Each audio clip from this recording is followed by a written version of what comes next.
On the day Riley was born, Joy found herself inside a strange and beautiful place, Riley's mind. Joy, a glowing collection of yellow energy particles, was one of the new baby's emotions. From inside headquarters, the control center of Riley's mind world, she saw everything through Riley's eyes. Joy stepped up to the console, a device the emotions used to control Riley's reactions, and watched in awe as Riley's parents looked down at their beautiful daughter for the first time. "Hello, Riley," said Mom, beaming. "Oh, look at you," said Dad in amazement. "Aren't you a little bundle of joy?" Suddenly, a golden sphere rolled down a track to the right of the Consolian headquarters, lighting up the room with its soft glow. Joy picked up the strange globe and held it carefully in her hands. She could see an image of Riley's parents, smiling inside the sphere. "Aren't you a little bundle of joy?" said Dad. It was the memory of what Joy had just witnessed. She placed the memory sphere back and watched as it continued rolling down the track to the memory shelves in the back of headquarters. Joy instantly fell in love with Riley and devoted herself completely to doing everything she could to help Riley live a happy life. She thought it would just be her and Riley forever. But 33 seconds after Riley was born, someone else materialized at the console and started working the controls. Riley began to cry. "I'm Sadness," the blue newcomer said to Joy, introducing herself somberly. "I just want to fix that," Joy said, gently pushing Sadness off the controls. She pressed a few buttons and Riley stopped crying.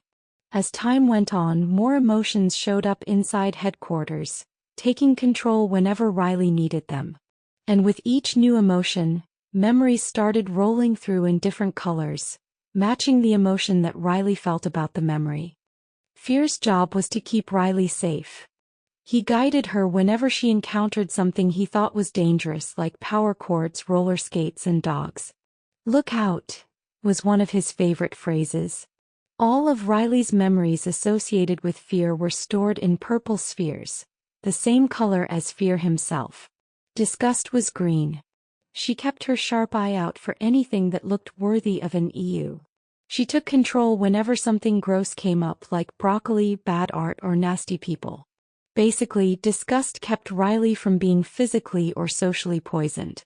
Riley's disgusted memories were saved inside green spheres.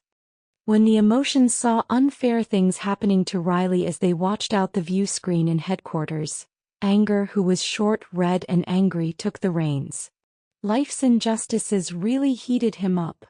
Anger worked hard to even the score, so he was always ready to release a scowl, scream, or growl at any unfair situation. When he got really mad, he would get so hot that his head would light on fire. Riley's angry memories were saved inside red spheres. Each emotion had its own job, but most of the time they were content to let Joy run the console. And Joy could see why all of them were important. Except for Sadness. Joy didn't want Riley to ever feel sad. She wanted Riley to be as happy as she could be, so she tried her best to keep Sadness as far from the controls as possible. As Riley's lead emotion, Joy did an excellent job, and most of Riley's memories were golden, just like Joy. The most important ones were core memories. These glowed brighter than Riley's normal memories. They were formed when Riley had big life moments, like when she was 2.5 and scored her first hockey goal in a game with her parents. The core memories powered the islands of personality with light lines, which were like electrical cords that stretched over a deep ravine from headquarters to the actual islands. The islands made Riley who she was, and they each said something different about her. For example, the core memory of Riley's first goal powered Hockey Island. There were also Goofball, Family, Honesty, and Friendship Islands. They were like mini theme parks. The emotions loved to watch the islands light up as they looked out the back window of headquarters.